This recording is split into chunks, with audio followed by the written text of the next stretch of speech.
मेरे प्यारे साथियों, वाहिगुरु जी का खालसा, वाहिगुरु जी की फतेह। कल 22 तारीख थी, 8 पोह का दिन।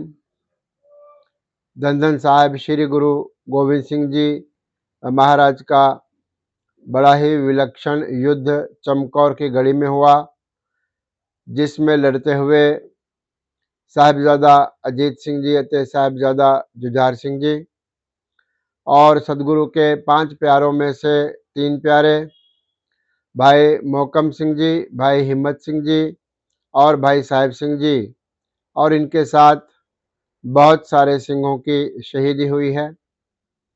उन शहीदी को हम नमन करते हैं, नमस्कार करते हैं।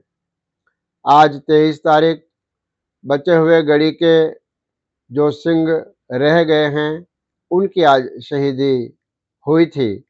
इनकी भी शहीदी को हम नमन करते हुए हमारी लड़ीवार जो विचार है सुखमनी साहिब जी की, हम इसको आरंभ करते हैं।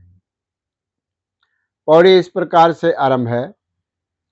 संत का निंदक महाअतताई।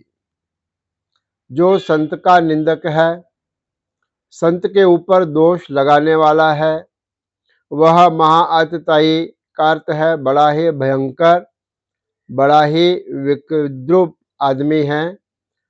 आजकल के भाषा में जिसको हम आतंकवादी भी कह सकते हैं। अतताई का अर्थ आतंकवादी है।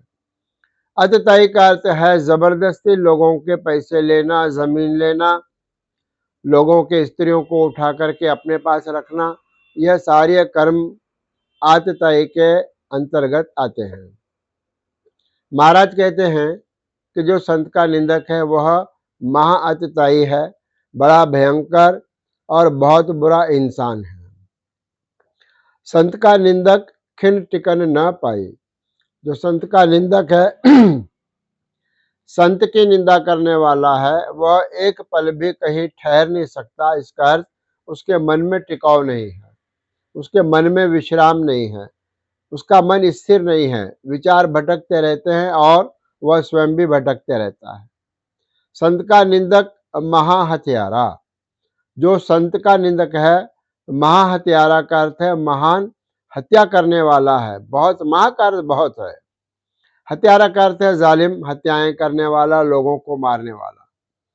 संत का निंदक ऐसा है जो किसी हत्यारे के बराबर है। जो हत्या करने वाला है उसके समकक्ष ही संत का निंदक है।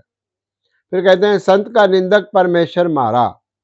जो संत का निंदक है वह परमेश्वर के तरफ से मारा हुआ ही है, वो जीते जी ही मरा हुआ है। जो संत का निंदक है, परमेश्वर मारा का अर्थ है जिसको परमेश्वर ने पहले ही मार दिया है अथवा फिटकार दिया है, अब वह परमेश्वर तक नहीं पहुंच सकता, ऐसा संत का निंदक है। फिर कहते हैं संत का निंदक राजते हीन। जो संत का निंदक है, संत की निंदा करने वाला है, वह राजतेहीन का अर्थ है राज्य सभा की जो शोभाएं हैं वह उनको प्राप्त नहीं कर सकता, वो उनसे हीना है, वो उनके पास जा नहीं सकता। इस प्रकार से वह किसी प्रकार की शोभा को प्राप्त नहीं कर सकता, जो संत का निंदक है। संत का निंदक दुखिया और दीन। जो संत का निंदक है वह बहुत दुखी रहता है, और दीन का अर्थ है कंगाल, गरीब रहता है। संत का जो दोषी है, संत का जो निंदक है, वह कभी भी सुख से नहीं रह सकता और वह हमेशा कंगाल और आतुर रहता है। फिर कहते हैं संत के निंदक को सर्ब रोग। जो संत का निंदक है उसको हर प्रकार का जो रोग है वह लग जाता है। जैसे गुरबाणी में भी यह कहा गया है, परमेश्वर से भूलिया व्यापन सबे रोग। जो परमात्मा को भूल जाता है उसको हर प्रकार का रोग लग जाता है। उसी प्रकार से जो संत का निंदक है उसको कई प्रकार के रोग जो है वो लग जाते हैं। फिर कहते हैं संत के निंदक को सदा बिजो। जो संत का निंदक है, संत की निंदा करने वाला है, उसको सदा वियोग का अर्थ है वह वियोग में रहता है। वह अपने प्रभु से नहीं मिल सकता, अपने इष्ट से नहीं मिल सकता, अपने गुरु से नहीं मिल सकता, और जिनको भी वह चाहता है उनसे भी नहीं मिल सकता। ऐसा वियोग, वियोग का अर्थ है विछोड़ा, ऐसा विछोड़ा खुशियों का उसको पड़ता है जो संत का निंदक है। फिर कहते हैं संत की निंदा दोख में दोख।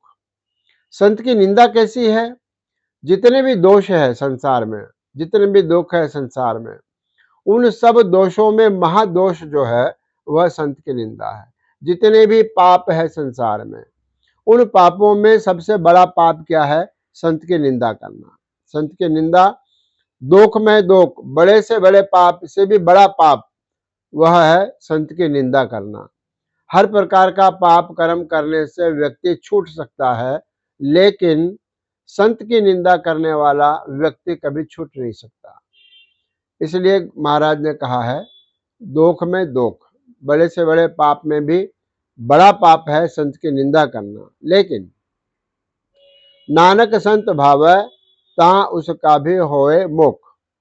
गुरु नानक देव जी महाराज के नाम की मोहर ला करके फरमान करते हैं पंचम पातशाह जी के संत भावै ता, अगर संत को अच्छा लगे, संत के मन को ठीक लगे, किसी प्रकार से संत के मन में दया आ जाए, संत के मन में कृपा आ जाए, उसकी दृष्टि में कृपा आ जाए, तो उसका भी होवे मोक्ष। तो उस व्यक्ति का भी, उस पापी का भी होए मोक्ष का अर्थ है मुक्ति हो सकती है, मोक्ष मिल सकता है यदि संत ने चाहा, संत ने कृपा किया, संत के मन में अगर ऐसा आया, दया आई, उस दया के भाव से उस पापी का भी मोक्ष हो सकता है, पार उतारा हो सकता है।